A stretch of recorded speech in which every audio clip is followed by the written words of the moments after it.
আপনারা শেখ সাদি রাহিমাহুল্লাহ নাম শুনে থাকবেন। বালাগাল উলা বিকামালিহি কাশাফাদ দুজা বিজামালিহি, এই কবিতা লিখে উনি বিখ্যাত হয়েছিলেন। উনি পার্সিয়ান পয়েট, ইরানি একজন কবি। তো ওনার একবার আর্থিক সমস্যা যাচ্ছিল, দৈন্যতা যাচ্ছিল, টাকা পয়সা ছিল না, ফলে ওনার পায়ে দেওয়ার মতো জুতা ছিল না। তো খুব আফসোস করতেছে, হায়রে আমি এত বড় কবি, আমার পায়ে দেওয়ার মতো জুতা নাই। আফসোস করে ঘর থেকে বের হলেন, দেখলেন এক ভিক্ষুক ভিক্ষা করছে, ওর পাই নাই। কি নাই? আর কবি সাহেবের কি নাই? ওনার জুতা নাই, এজন্য দুঃখ। বের হয়ে দেখে সাইল ভিক্ষুক, ওর পা নাই। এবার উনি সেজদায় পড়ে আল্লাহর ডেকে বলে, আল্লাহ শুকর আলহামদুলিল্লাহ, অনেক ভালো আছি। শুকর আলহামদুলিল্লাহ, বেশ ভালো আছি, অনেক সুখে আছি। এজন্য সুখ হচ্ছে আলহামদুলিল্লাহর ভিতরে। সুখ আছে কিসের ভিতরে? যে কোনো পরিস্থিতিতে আমরা থাকি না কেন, বিপদে আপদে, সকালে বিকালে, শীতকালে গ্রীষ্মকালে, আমরা কি পড়ব? আলহামদুলিল্লাহ পড়ব। এর কারণ চাহিদার কোনো শেষ নাই। যার আছে যত বেশি, সে চায় তত বেশি। দেখবেন যার সাইকেল আছে ও হুন্ডা চায়, চায় না? আরো নিচ থেকে যদি বলি, যার পা নাই ও চায়, আল্লাহ আমার যদি দুইটা পা থাকতো। কথা বলেন। পা নাই এরকম লোক আছে না এলাকায়? সে হেঁটে যাওয়া লোকদের দিকে তাকিয়ে থাকে, আর তার স্বপ্ন থাকে ওইটা, ইস আমার যদি পা থাকতো। হেঁটে হেঁটে হেঁটে যারা বাজারে যায়, স্কুলে যায়, কলেজে যায়, ওদের আফসোস যারা সাইকেল চালায় ওদেরকে দেখে, তাই না? সাইকেল থাকলে খুব ভালো হইতো, সাইকেল চড়ে চড়ে বাজারে যেতে পারতাম। সাইকেলওয়ালারও আফসোস আছে, সে আফসোস করে হুন্ডাওয়ালাদের দেখে, মনে মনে ভাবে যদি ভো ভো থাকতো, হ্যাঁ একেবারে যেতে পারতাম। হুন্ডাওয়ালাদের আফসোস হচ্ছে প্রাইভেট কারওয়ালাদের দেখে, ইস আমার যদি একটা কার থাকতো। যার কার আছে ও আফসোস করে, ইস আমার যদি একটা প্লেন থাকতো। যার প্লেন আছে ও বলে, ইস আমার যদি একটা কপ্টার থাকতো, if I had a copter, আমার যদি একটা হেলিকপ্টার থাকতো, উড়াল মারতাম। কথা বলেন। তাহলে এই চাহিদার, ডিমান্ডের, হিউম্যান ডিমান্ডস এর কোনো শেষ আছে? যে এলাকার ছোট্ট মেম্বার, ওই মেম্বার ভাই চায় কি করে চেয়ারম্যান হওয়া যায়। কথা বলেন। যিনি চেয়ারম্যান হয়ে গেলেন, উনি এবার ভাবে কি করে MP, member of the parliament হওয়া যায়, তাই না? আচ্ছা, এমপি যিনি হয়ে গেলেন, উনি আরেকটু উপরে যেতে চায়, ভাবে যদি একটু একটু যদি যাইতে পারি, একটা মন্ত্রণালয় যদি পাইতাম, হ্যাঁ মিনিস্ট্রি যদি একটা পেতাম, কতই না ভালো হতো। তো মন্ত্রী যিনি হইল, উনি ওনার অনেক শখ, ইস আর একটা জায়গা বাকি। হ্যাঁ কি নাম ওইটা? PM, prime minister. কিন্তু এই দেশে অসম্ভব। কথা বলেন। এই দেশে প্রাইম মিনিস্টার হওয়া যাবে? এক দুজন এদের মধ্যে ধাক্কাধাক্কি, এবং ওনাদেরকে মেনে নিতে হবে। আপনি বাঁচেন আর মরেন, ওনারাই প্রাইম মিনিস্টার। কথা বলেন। তাহলে এই কথাগুলো বলার উদ্দেশ্য হচ্ছে, হিউম্যান ডিমান্ডস এর কোনো শেষ নাই, আনলিমিটেড হিউম্যান ডিমান্ডস। এজন্য বিশ্বনবী বললেন, লাউ আন্না লিকুল্লি ইবনি আদামা ওয়াদিয়ান মিন যাহাব আহাব্বা আইয়াকুনা লাহু ওয়াদিয়ান ওয়া লা ইয়ামলা আফাহু ইল্লা তুরাব। আল্লাহ বলেন, এই বনি আদমের প্রত্যেককে যদি একটা করে স্বর্ণের পাহাড়ের মালিক বানিয়ে দেয়া হয়। কিসের পাহাড় দেখছেন জীবনে? আচ্ছা, স্বর্ণের পাহাড়ের যদি মালিক বানিয়ে দেয়া হয়, আহাব্বা আইয়াকুনা লাহু ওয়াদিয়ান, একটা করে স্বর্ণের পাহাড়ের মালিক বানিয়ে দিলেও সে চাইবে কিভাবে আরো একটা স্বর্ণের পাহাড়ের মালিক হওয়া যায়। আচ্ছা, একটু বুঝে শুনে উত্তর করবেন। একটা স্বর্ণের পাহাড়ের মালিক যদি আমি হই, শুধু আমি কেন, আমার 14 পুরুষ এটারে বিক্রি করে খেলেও কি শেষ করতে পারবো? তো আমার আরেকটা লাগবে কেন? আরেকটা দিয়ে আমি কি করব? স্বভাব। বিশ্বনবী বললেন, সবশেষে হাদিসের শেষাংশে বললেন, ওয়ালা ইয়ামলা আফাহু ইল্লা তুরাব, কবরের মাটি ছাড়া কোনো কিছুই মানুষের এই জিহ্বাটারে থামাতে পারবে না। চিৎকার করে বলেন ঠিক কিনা?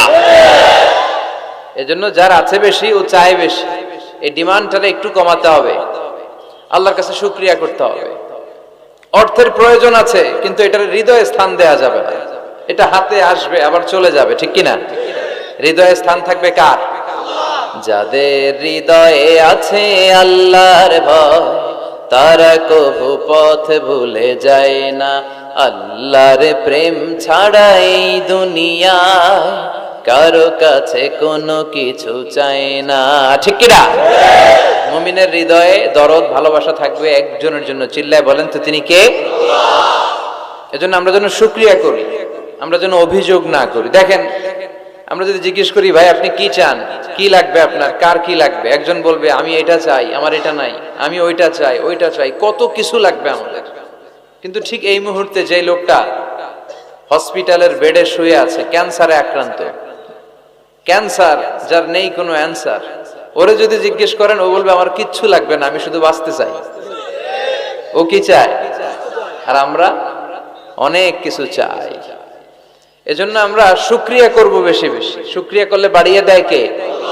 বিশ্বনবী দোয়া করতেন, আল্লাহুম্মা জাআলনি সাবুরা ওয়া জাআলনি শাকুরা ওয়া জাআলনি ফি আইনি সাগীরা ওয়া ফি আ'য়ুনিন নাসি কাবীরা। আল্লাহ আপনি আমারে ধৈর্যশীল বানান, আপনি আমারে শুকরগুজার বান্দা বানান। আল্লাহ আমার চোখে আপনি আমারে ছোট বানান, গোটা বিশ্বের মানুষের চোখে আপনি আমারে বড় বানান। সবাই পড়ি আমিন। এজন্য সবসময় প্রশংসা করব কার? কম কম না বেশি বেশি?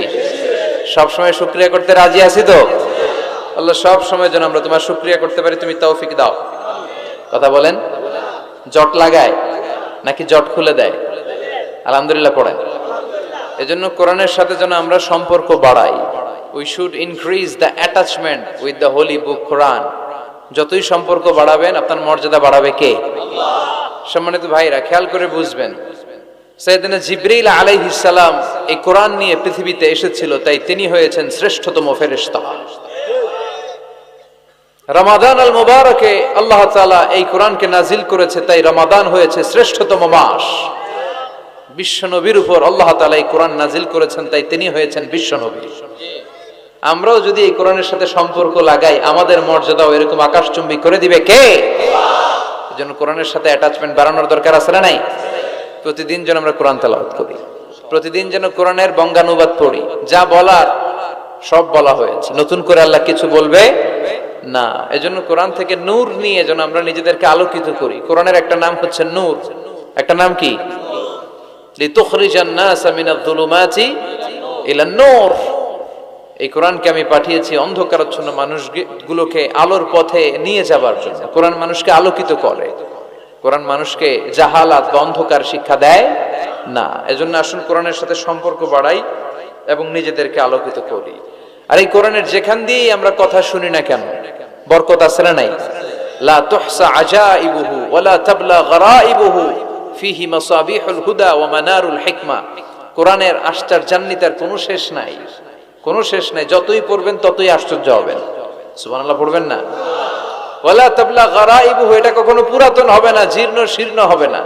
সূরা ফাতিহা যারা আমরা পড়েছি লক্ষ লক্ষ বার, যাদের বয়স 50 কিংবা 60, কত লক্ষ বার সূরা ফাতিহা পড়েছি, কোনো হিসাব আছে? তারপরেও কোনোদিন কি মনে হয়েছে যে সূরা ফাতিহাটা পুরান পুরান লাগে? 60 বছর ধরে সূরা ফাতিহা দিয়ে শুরু করছি নামাজ, কালকে থেকে কুল হুয়াল্লাহ দিয়ে শুরু করব, এরকম কেউ বলে? কোরআন পুরান লাগে?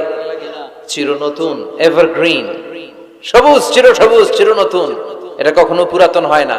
ফিহি মাসাবিহুল হুদা, কোরআনে আছে হেদায়েতের মশাল, ওয়া মানারুল হিকমা, আর কোরআন হচ্ছে বিজ্ঞানের সুউচ্চ মিনার।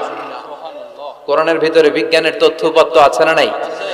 আপনি কোরআনে বর্ণিত cosmic symbols, natural phenomena, scientific indications গুলো যদি পড়েন আপনি অবাক হবেন, কপাল ঘষে ঘষে আল্লাহর সিজদা দিবেন, ঠিক কি না? এজন্য আসুন কোরআনের সাথে সম্পর্ক বাড়াই, প্রতিদিন কোরআন পড়ব, ধীরস্থির ভাবে পড়ব। ওয়ারাত্তিলিল কুরআনা তারতিলা। আনাস রাদিয়াল্লাহু তাআলা আনহুকে জিজ্ঞেস করা হলো, আনাস, আল্লাহ রাসূলের কাইফা কানা কিরাআতু রাসূলিল্লাহ, আল্লাহ রাসূলের কিরাত কেমন ছিল? তিনি বললেন, কানাত মাদ্দান, আল্লাহ রাসূল সাল্লাল্লাহু আলাইহি ওয়াসাল্লাম টেনে টেনে তেলাওয়াত করতেন, টেনে টেনে তেলাওয়াত করতেন। এই যে একটু আগে তেলাওয়াত হচ্ছিল সূরাতুল মুলকের, কত সুন্দর টেনে টেনে সে পড়েছে। এইভাবে বিষ্ণু সাল্লাল্লাহু আলাইহি ওয়াসাল্লাম টেনে টেনে পড়তেন। উম্মে সালামা রাদিয়াল্লাহু তাআলা আনহাকে জিজ্ঞেস করা হলো, কাইফা কানাত কিরাআতু রাসূলিল্লাহ ইয়া উম্মুনা, ইয়া উম্মানা, আমাদের মাতা, আমাদের প্রিয় নবীর তেলাওয়াত কেমন ছিল? উম্মে সালামা বললেন, কানা রাসূলুল্লাহ ইয়াকাত্তিউ বাইনা কিরাআতিহি আয়াতান আয়া, আল্লাহ রাসূল সাল্লাল্লাহু আলাইহি ওয়াসাল্লাম এক আয়াত এক আয়াত করে থেমে থেমে কোরআন তেলাওয়াত করতেন। পড়েন সুবহানাল্লাহ। এক আয়াত পড়তেন, থামতেন, আবার আরেক আয়াত শুরু করতেন, আবার আরেকটা আয়াত পড়তেন, আবার